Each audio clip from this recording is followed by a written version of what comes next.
India का Halloween, भूत चतुर्दशी। छोटी दिवाली के दिन मनाए जाने वाले इस फेस्टिवल के बारे में आप इसके नाम से ही समझ गए होंगे। ऐसा माना जाता है कि भूत चतुर्दशी के दिन इंसानी और रूहानी दुनिया के बीच का रास्ता खुल जाता है और पैरानॉर्मल एक्टिविटीज बहुत ज़्यादा बढ़ जाती हैं। ठीक वैसे ही जैसे बाहर के कंट्रीज में हैलोवीन पर या डे ऑफ द डेड पर होता है। तो आज की कहानी है इंडिया के हैलोवीन भूत चतुर्दशी के बारे में। रोहन के मॉम डैड शादी के बाद अमेरिका शिफ्ट हो गए थे और रोहन वहीं पर पला बढ़ा था। पर कुछ ही सालों बाद रोहन की मॉम की डेथ हो गई थी। वो और उसके डैड अमेरिका में अकेले रह रहे थे।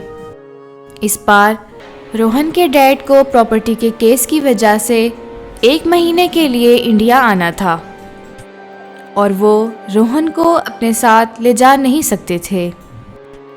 इसलिए इंडिया आकर रोहन के डैड ने उसे कलकत्ता में रहने वाली उसकी मासी के पास छोड़ दिया।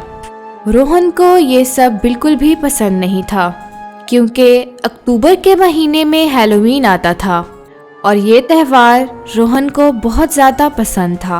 रोहन ने अपनी इस सिचुएशन को एक्सेप्ट किया और चुपचाप अपनी मासी के घर चला गया। रोहन की मासी का घर बहुत आलीशान था। उनकी फैमिली में कुल मिला के 5 लोग थे। रोहन के कज़न, भाई बहन, मौसा मौसी और घर की सबसे बड़ी दादी। दूसरे दिन जब रोहन उठा तो उसने देखा कि पूरा घर बहुत ही खूबसूरत तरीके से सजा हुआ था। घर का माहौल देखकर रोहन का मूड भी अब ठीक होने लगा। तभी रोहन की नज़र अपनी दादी पर गई। वो घर के मंदिर के पास बैठकर एक बड़ी सी थाली में 14 दिए सजा रही थीं। रोहन ने दादी के पास जाकर उन दियों के बारे में पूछा। उन्होंने कहा कि ये दिए आज की रात के लिए बहुत ज़रूरी हैं। इतना कहकर दादी अपना काम करने लगी। तभी उस कमरे की खिड़की ज़ोर ज़ोर से बजने लगी। घर का कोई भी मेंबर उस बात से चौंका नहीं।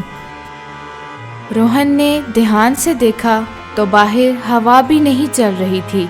ऐसा लग रहा था कि जैसे उस खिड़की को कोई जानबूझ के धक्का दे रहा हो। पर उसने रोहन की तरफ देखकर अपने मुंह पर उंगली रखकर उसको चुप रहने का कहा। कुछ ही समय में वो खिड़की हिलना बंद हो गई।